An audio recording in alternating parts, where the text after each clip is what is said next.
एक गांव में एक गरीब किसान अपनी बेटी के साथ रहता था और बहुत मेहनत करता था।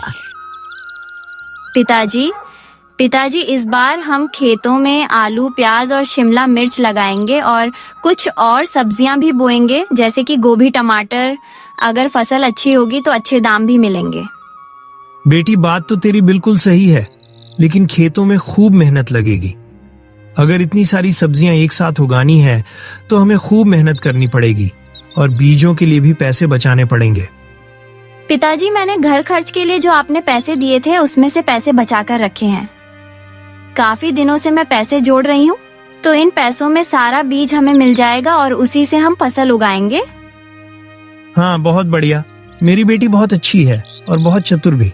मेरी बेटी बहुत होशियार है। मैंने तो तुम्हें पैसे घर खर्च के लिए दिए थे, लेकिन तुमने पैसे बचाकर भी रखे। मैं तो धन्य हूँ। जहाँ लोगों के बच्चे पैसे उड़ाते हैं, वहाँ मेरी बेटी पैसे बचाती है। बस पिताजी, बहुत हो गई मेरी पढ़ाई। अब तो हम योजना बनाते हैं कि क्या कुछ लेकर आना है। आपके साथ मैं भी बाजार तक चलूंगी और अच्छे बीज लेकर आएंगे और अपने खेतों में उगाएंगे। हाँ बेटी, तू भी साथ चलना और अपनी सूझबूझ बीज खरीदने में दिखाना। पिताजी, आप मेरी बात इतनी जल्दी कैसे मान गए? क्योंकि मुझे तुम्हारी समझदारी पर पूरा भरोसा है। देखो बेटी, मैं तो ठहरा अनपढ़ गवार, लेकिन मैंने अपनी बेटी को पढ़ा लिखा कर बड़ा किया है और मेरी बेटी बहुत समझदार है।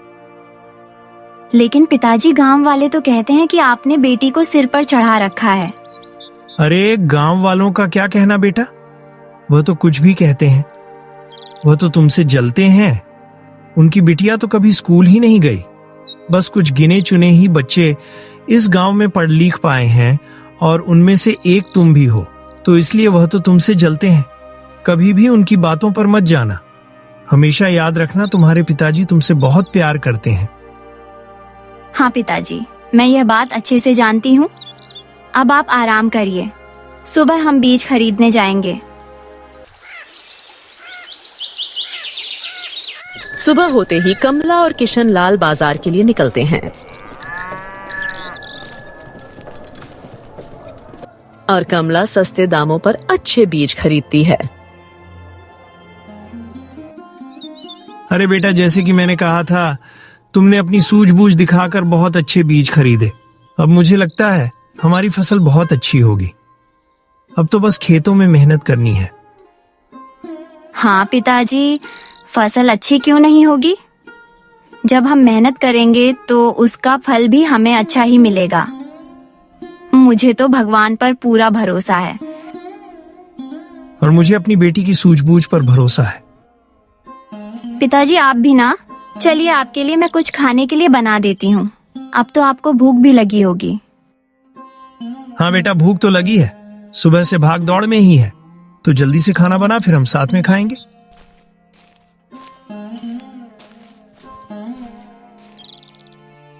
अरे रामलाल, अरे कहाँ हो भाई? सुबह भी तुम्हारे घर आया था तो तुम सुबह भी घर में नहीं थे। कहाँ रह रहे हो आजकल? कमला भी घर पे नहीं थी। अरे बिल्लू, मैं और कमला बाजार से बीज खरीदने गए थे। इस बार कमला ने योजना बनाई कि हम खूब सारी सब्जियां उगाएंगे। अच्छा, सब्जी उगाने का इरादा है। ये तो बहुत बढ़िया है। सब्जियां उगाओगे तो बहुत पैसे कमाओगे और मंडी में बेच दी तो फिर और दुगना दाम मिलेगा भाई। बढ़िया है कृष्ण लाल, तुम्हारी तो 5 उंगलियां घी में और सिर कढ़ाई में। ऊपर से तुमने इतनी काबिल बिटिया जो पाई है। अरे चाचा, आप मेरी तारीफों के पुल मत बांधो। आप तो ये पानी पीजिए और आराम से बैठिए। अरे बेटा कमला, मैं चलता हूँ। मैं तो बस ऐसे ही रास्ते से जा रहा था तो सोचा पूछ लूं कि सुबह से तेरा घर बंद पड़ा था। कहीं तबीयत खराब हो गई हो तो हालचाल पूछता चलूं। अरे नहीं बिल्लू, चिंता मत करो, सब ठीक है। अच्छा, तो फिर मैं चलता हूं। अरे ये किशन लाल और इसकी बेटी तो धनी बनने की पूरी तरकीब लगा रहे हैं। सारी सब्जियां उगा लेंगे तो हम क्या करेंगे? ये तो हमसे ज्यादा पैसे कमा लेंगे। ऐसा मैं नहीं होने दे सकता। मुझे जाकर चंपा से बात करनी होगी। अरे चंपा, सुनती हो? अरे एक बड़ी खबर लेकर आया हूं, सुनोगी तो तुम भी हैरान हो जाओगी। हमारे पड़ोसी किशन लाल और उसकी बेटी ने तो बड़ी तरकीब लगाई अमीर होने की। अच्छा, ऐसी क्या तरकीब है? बाप बेटी आज सारी सब्जियां उगाने वाले हैं और फिर उन सब्जियों को बेचकर अच्छी कीमत भी पाएंगे। सारे बीज भी ले आए हैं। तो हम एक काम करते हैं ना, हम भी बीज लेकर आते हैं और उनसे पहले ही सब्जियां उगा देते हैं। हमारी सब्जियां उनसे पहले उग जाएगी तो हम उनसे पहले अमीर भी बन जाएंगे। और फिर उनसे सब्जियां खरीदेगा ही कौन, क्योंकि हम तो अपनी सब्जियां पहले ही बेच चुके होंगे। वाह चंपा, तुम्हारे दिमाग का तो जवाब ही नहीं। मेरे पिताजी ने मुझे खूब सिखाया है कि घर कैसे चलाना है। तो जल्दी जल्दी चलो, अभी बाजार चलते हैं, बीज लेकर आते हैं और उनसे पहले खेत जोत देते हैं। चंपा और बिल्लू शहर से बीज ले आते हैं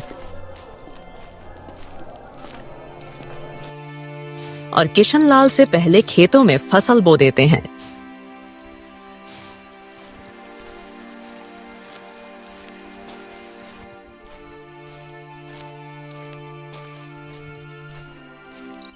अरे बिल्लू, इस बार तो तुमने बहुत जल्दी खेत जोत दिया। क्या उगा रहे हो खेत में? हाँ भैया, इस बार हम भी बहुत सारी सब्जियां उगा रहे हैं। पर सब्जियां तो हम भी उगा रहे हैं। अरे तो क्या सिर्फ तुम ही सब्जी उगा सकते हो? हम नहीं उगा सकते। ये विचार तुमसे पहले मुझे आया था, इसलिए तो तुमसे पहले मैं सब्जियां उगाकर भी आ गया। मैंने बीज खेत में डाल भी दिया। बिल्लू, मैं जानता हूं तुमने ये सब कुछ जानबूझकर किया है। चलो ठीक है, देखते हैं आगे क्या होता है। बिल्लू चाचा, मैं अच्छे से जानती थी जिस दिन आप घर आए थे और जो आप इतनी जानकारी बटोर रहे थे, मुझे पता था कि आप कुछ ऐसा ही करेंगे। अब जब आप यह सब कुछ कर ही रहे हैं तो देखते हैं कि कौन कितना मुनाफा ले पाता है। अरे 4 अक्षर पढ़ क्या लिए? तू तो खुद को मास्टर जी समझती है। मुनाफा किसको होगा देखा जाएगा। कमला बेटा, इसके मुंह मत लगो, हम अपना काम करते हैं। तुम खेत से कंकड़ पत्थर निकालो और खेत को मुलायम करते हैं, बीज अच्छे से उगेगा। कमला और किशन लाल भी अपने खेत में बीज बो लेते हैं। बेटा, तुमने इस मिट्टी में पहले से ही खाद क्यों मिला दिया? जब पौधे उगते उसके बाद हम खाद देते। क्योंकि पिताजी, अगर पौधे उग जाने पर खाद देते तो पौधों में कीड़े लग जाते, उनके फूलों को कीड़ा खा जाता और फिर हमें कुछ भी नहीं मिलता। आधे से ज्यादा फसल तो कीड़ा ही नष्ट कर देता। इसीलिए मैंने पहले खाद डाली और उसके बाद आपको खेत जोतने को कहा। लेकिन बेटा, बिल्लू तो पौधे आ जाने के बाद उनमें खाद डाल रहा है। पिताजी, उसका नतीजा बहुत जल्द आपके सामने होगा, देखना।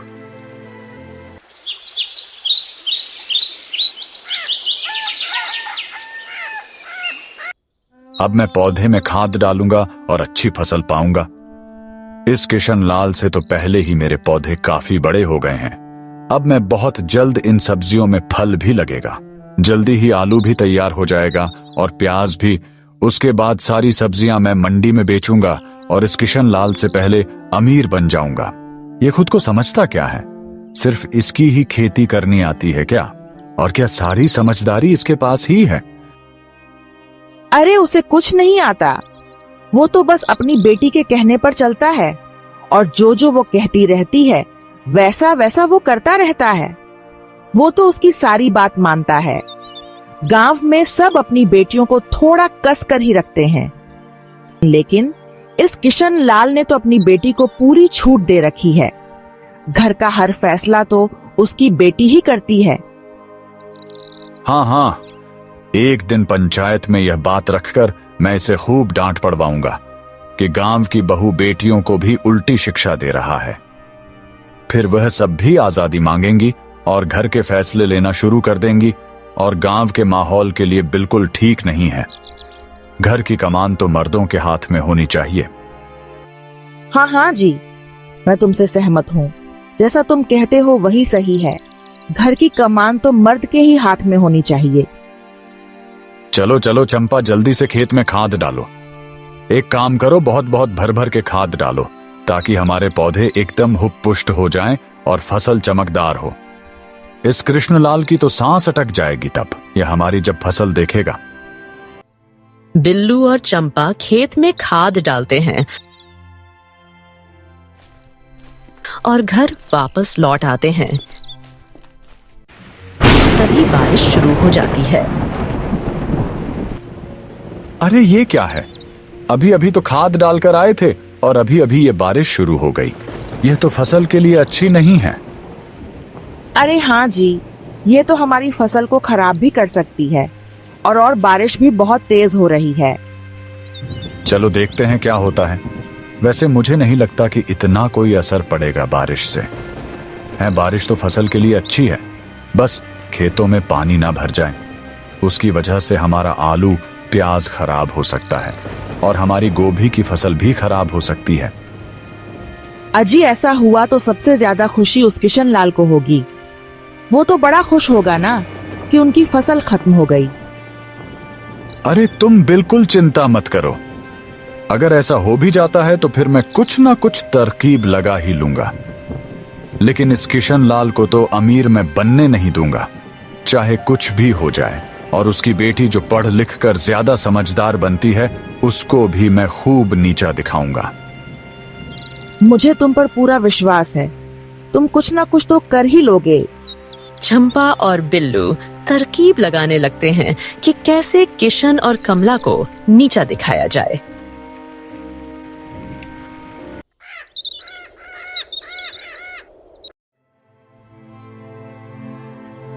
अरे बेटी देखो, बारिश अच्छी हो गई है। अब खेतों में पानी देने की जरूरत नहीं और मैंने इतनी पक्की मेड़ बनाई है कि खेतों में पानी रुक जाए और अच्छे से खेतों में नालियां बनाकर आया हूं जिससे सारा पानी बाहर निकल जाए। वैसे तुमने मुझसे कहा था, मैंने वैसा ही किया। इससे खेत में पानी नहीं भरेगा और हमारी फसल सड़ेगी भी नहीं। हाँ पिताजी, मुझे लगा ही था अगर बारिश हो जाती है तो फसल को नुकसान हो सकता है। इसीलिए मैंने आपसे खेतों में नलियां बनाने के लिए कहा था, ताकि कितनी भी बारिश हो खेतों में पानी ना अटक जाए। इसलिए तो कहता हूँ मेरी बेटी बहुत समझदार है। तुमने जैसा जैसा कहा मैंने वैसा वैसा ही किया। अब बस इंतजार है फसल लगने का और उसको मंडी तक पहुंचाने का। अच्छे दाम मिले तो दिल को सुकून मिलेगा। हाँ पिताजी, सब अच्छे से हो जाएगा। ये लीजिए, आपके लिए खीर बनाई है। अरे वाह बेटी, तो खाना भी बहुत स्वादिष्ट बनाती है मेरी बेटी। तुम्हारी माँ आज होती तो तुम्हें देखकर बहुत खुश होती। उसकी लड़की कितनी होनहार है। खैर, तुमने अपनी माँ से बहुत अच्छा खाना बनाना सीखा है। बस दुख की बात यह है कि बहुत जल्द वो हमें छोड़कर चली गई। माँ तो हमेशा हमारे दिल में रहेगी पिताजी। वो कभी हमें छोड़कर नहीं गई।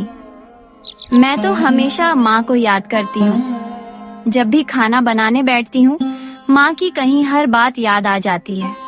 बेटी, तुझे तो माँ और बाप दोनों का प्यार मिलना चाहिए था, लेकिन भगवान ने तेरी माँ को बहुत जल्दी बुला लिया। तब से मैंने कोशिश की कि मैं तुझे माँ और बाप दोनों का प्यार दे सकूं। मुझे नहीं पता कि मैं ऐसा कर पाया या नहीं, लेकिन मैंने कोशिश जरूर की। आपसे मुझे कोई शिकायत नहीं है पिताजी। आपने मेरे लिए हमेशा बहुत अच्छे फैसले लिए हैं और माँ और बाप दोनों का प्यार देने में कामयाब हुए हैं आप दुखी मत होइए। मैं बहुत खुश हूँ और माँ भी जहाँ होगी वो भी बहुत खुश होगी। आप तो बस खीर खाइए। अरे हाँ बेटी, देखो बारिश बंद हो गई। बढ़िया है। वैसे तो खूब बारिश हुई, लेकिन अब मौसम साफ लगता है। हाँ पिताजी, अगर सुबह धूप खिलेगी तो और अच्छा होगा।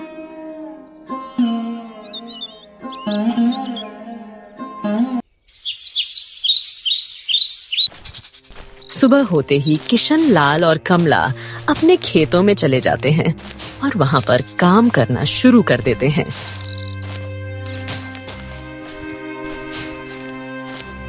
दूसरी तरफ चंपा और बिल्लू का खेत पानी से भर जाता है। अरे देखिए, हमारे खेत का क्या हाल हो गया है। पौधे तो कहीं नजर ही नहीं आ रहे, सब बर्बाद हो गया। अब जब पौधे ही खराब हो गए हैं तो इनमें सब्जियां कैसे लगेंगी। आप देखिए उनकी हालत कैसी है। चंपा, मैं तो लुट गया, बर्बाद हो गया। अब मैं क्या करूं? मुझे कुछ समझ में नहीं आ रहा। मैंने तो इन बीजों पर इतने सारे पैसे लगाए, लेकिन अब तो वो सारे पैसे पानी में डूब गए। तुमने इतनी ऊंची मेड़ क्यों बनाई जिसकी वजह से पानी खेत में ही रुक गया? तुम किशन लाल का खेत देखो, उनके खेतों में कैसे नालियां बनी हैं। उनके खेत में जरा भी पानी नहीं रुका है। और देखो उनके पौधे, उनकी फसल कैसे लहलहा रहे हैं। अच्छा, तो तुम अब मेरा मुकाबला कृष्ण लाल से करोगी? अब मैं तुम्हें उसका किया काम ज्यादा अच्छा लग रहा है। तुम्हें क्या लगता है कि तुम्हारे पति के पास दिमाग नहीं है? नहीं नहीं, मैं तो बस तुम्हें दिखाने की कोशिश कर रही थी कि अगर हम भी ऐसा कर लेते तो फिर हमारी फसल को भी कोई नुकसान नहीं होता। आज इस किशन लाल और इसकी बेटी की वजह से मेरी बीवी मुझ पर सवाल उठा रही है और मेरी अक्लमंदी पर भी सवाल उठा रही है। इसको तो मैं छोड़ूंगा नहीं। इसकी फसल तैयार होने दो, उसके बाद इसे दिखाऊंगा। देखता हूँ यह अपनी फसल कैसे बचाता है, और तुझे तो मैं बताता हूँ, तू घर चल। नहीं नहीं जी, तुम गुस्सा मत करो। तुम ऐसे गुस्सा मत करो। मुझे माफ कर दो। मैं दोबारा तुम पर सवाल नहीं उठाऊंगी। तुम्हें जैसा ठीक लगे तुम वैसा करना। मुझे तो बस ऐसा लगा कि नालियां बनाने से वह पानी निकल जाता, मैंने इसीलिए कह दिया। लेकिन तुम ज्यादा अक्लमंद हो जी मुझसे ज्यादा। उन दोनों में तो जरा भी बुद्धि नहीं। तू मेरा मजाक बना रही है। तुम्हें तो मैं चमड़े के जूते से मारूंगा। अरे मुझे माफ कर दीजिए ना। आज ही जाता हूँ पंचों और सरपंचों को बताता हूँ कि किशन लाल कैसे अपनी बेटी के कहे से चलता है और अपनी बेटी को कितनी आजादी देता है। इसकी वजह से गांव में और बेटियां भी बिगड़ेंगी। इस गांव में एक भी पढ़ी लिखी लड़की नहीं है, बस कुछ लड़के हैं जो स्कूल गए हैं, लेकिन फिर भी इसने अपनी बेटी को स्कूल भेजा। गांव की इकलौती पढ़ी लिखी बस इसी की बेटी है, और इसलिए उसके ख्याल कुछ ज्यादा ही आजाद हैं, जो हमारी बहू बेटियों के लिए ठीक नहीं है। मैं सरपंच के पास जाकर यह बात जरूर करूंगा और इसके लिए पंचायत बुलाने की भी मांग करूंगा। मैं अभी जाता हूं।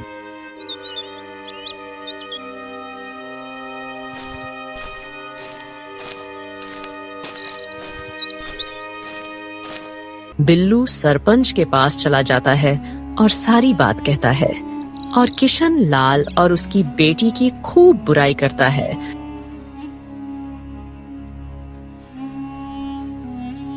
और सरपंच किशन लाल और कमला की खूब बेइज्जती करता है।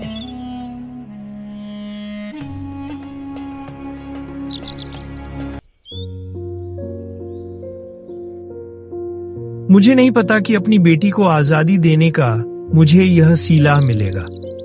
पूरा गांव मेरे खिलाफ हो गया। मैंने तो बस अपनी बेटी का पालन पोषण अच्छे से करने की कोशिश की थी, सबसे हटके, लेकिन उसका मुझे यह सिला मिला। पूरे गांव वाले मुझे खरी खोटी सुना रहे हैं। पिताजी, आपने देखा नहीं क्या? ये सब कुछ बिल्लू चाचा का किया धरा है। उन्होंने ही सरपंच के कान भरे हैं। आपको ये बात समझनी चाहिए। अब तू मुझे मत समझा। अब वैसा ही होगा जैसा पंचायत चाहती है। बस बहुत हो गया। जैसा जैसा तू कहती गई वैसा वैसा मैं करता गया, लेकिन अब मैं बिल्कुल ऐसा नहीं करूंगा। अब वही होगा जो मैं कहूंगा। तुम वैसे ही रहोगी जैसे मैं रहने के लिए कहूंगा।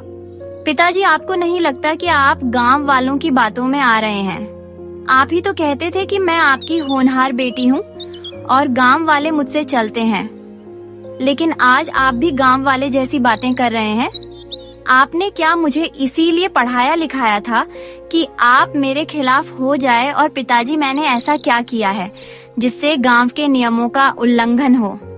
जुबान मत लड़ाओ। बस अब तुम चुपचाप जाकर अंदर जाकर चूल्हा चौका संभालो और बस कुछ मत करो, घर पर रहो, बाहर मत निकलो। जैसे गांव की लड़कियां और रहती हैं वैसे वो काम करती हैं, वैसे ही काम तुम भी करो। पिताजी, मैं आपके खिलाफ कभी नहीं जाऊंगी। आप जैसा कहेंगे मैं वैसा ही करूंगी। आप मुझे जो करने के लिए कहेंगे मैं वही करूंगी। अगर आप चाहते हैं कि मैं घर से बाहर बिल्कुल ना निकलूं और आपके लिए कोई फैसला ना लूं, तो वैसा ही होगा। मैं चूल्हा चौका ही संभालूंगी। सारे बड़े फैसले आप ही लीजिए। ठीक है, मैं खेत जा रहा हूँ। जब वापस लौटता हूँ तब तक खाना बन जाना चाहिए। गायों को नहलाना और उन्हें पानी पिलाना, उन्हें चारा भी खिलाना।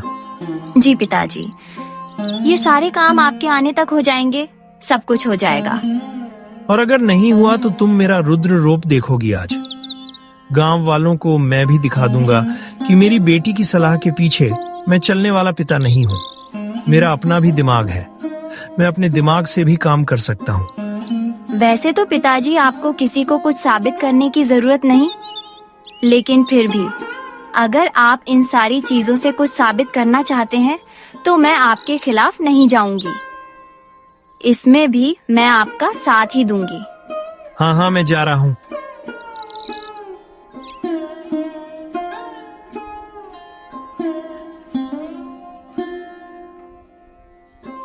अगर आज मेरी माँ जिंदा होती तो शायद मेरे पिताजी को सही रास्ता दिखाती। शायद वह उन्हें समझा पाती कि गांव वाले मिलकर उन्हें रास्ता भटका रहे हैं। बिल्लू अपनी जलन के कारण मुझ में और पिताजी में दरार पैदा कर रहा है ताकि हमारी एकता टूटे और वो हमें बर्बाद कर सके, और पिताजी वैसा ही कर रहे हैं।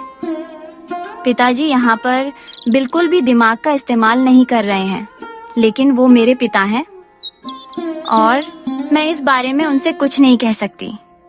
कमला खूब रोती है।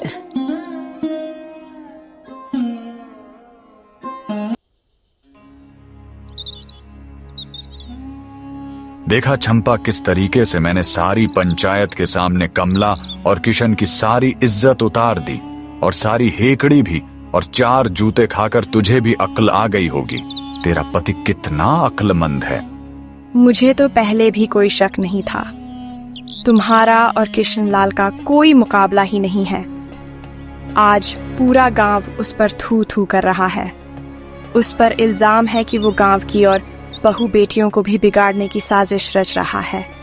अब तो मैं चैन की सांस ले लूं, और मैं तो उसको बर्बाद होते देखना चाहता हूं। मैं नहीं। उस दिन खेत में उसकी बेटी कैसे जुबान चला रही थी मेरे सामने, उसकी इतनी हिम्मत। अब देखो कैसे कृष्णलाल अपनी बेटी को खूंटे से बांधता है। अब तुम देखना। मैं तो देख चुकी हूँ। पंचायत से आने के बाद उनके घर में महाभारत शुरू हो गई है। उसने अपनी बेटी को खूब फटकारा है। मैं तो गली में खड़ी होकर सुन भी रही थी। उसने तो साफ तौर पर कह दिया है कि अब उसकी बेटी घर से बाहर कहीं नहीं निकलेगी और सारे घर के फैसले वही लेगा।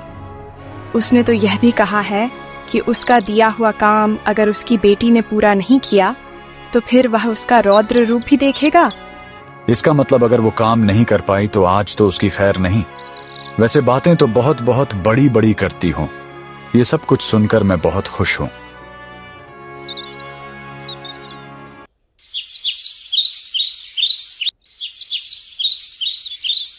समय बीतता है और किशनलाल के खेत में फसल लहराती है। सब्जियों को तोड़ने का वक्त आता है और किशनलाल काफी खुश होता है। अब तो सब्जियां तोड़ूंगा, आलू भी निकालूंगा और प्याज भी, और बाजार में अच्छे दामों पर बेच दूंगा। अच्छा हुआ कि फसल अच्छी हो गई और इस बार मौसम का भी कोई कहर नहीं बरसा। भगवान जो करता है अच्छे के लिए करता है।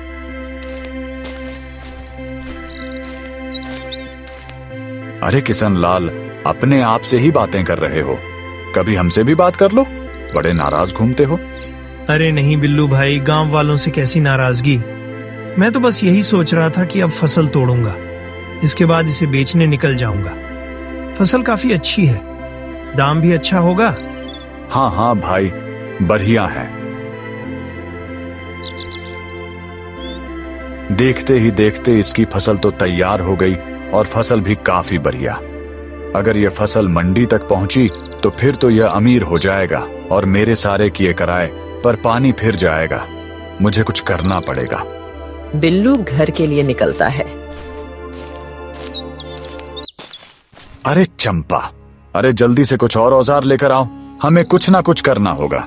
कृष्णलाल को मंडी तक पहुंचने से रोकना है। आप क्या करने वाले हो? जी, यहाँ से मंडी तक पहुंचने का एक ही रास्ता है और वह पुल से टूटता है। अगर उस पुल को गिरा दिया जाए तो कृष्णलाल कभी मंडी तक नहीं पहुंच पाएगा और उसकी फसल खेतों में ही सड़ जाएगी। वह तैयारी कर रहा था फसल मंडी में बेचने के लिए। तो फिर जल्दी करते हैं, जल्दी चलते हैं और उस पुल को तोड़ देते हैं। चलो चलो। अरे गजब हो गया, गजब हो गया। अब मैं क्या करूंगा? अब मैं कहाँ जाऊंगा? क्या हुआ पिताजी? ऐसा क्या हो गया? अरे जो पुल मंडी वाले रास्ते में था वो टूट गया। अब इस पार से उस पार जाने का कोई रास्ता नहीं। अब मेरी फसल का क्या होगा? मैं तो फसल तोड़ चुका हूँ, वो भी बहुत सारी की सारी। अब मैं क्या करूँ? आप चिंता ना करें, सब कुछ मैं करूंगी। लेकिन तुम क्या करोगे? आप फिक्र मत करो, मैं कुछ ना कुछ कर लूंगी, बस मुझे इजाजत दो। ठीक है, तुम्हें जो करना है वो तुम करो। कमला लकड़हारे और लोहार के पास जाती है और एक ठेला बनवाती है।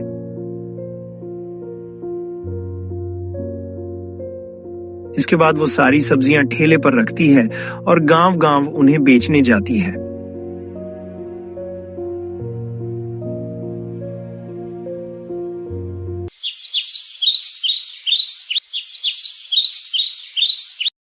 पिताजी मैं वापस लौट आई। बेटा 2 दिन हो गए, तुम कहाँ थी? मुझे कितनी चिंता थी। मुझे लगा मेरी बेटी खो गई या फिर उसके साथ कुछ हो गया। नहीं पिताजी, मैं कहीं नहीं खोई थी। यह लीजिए पैसे।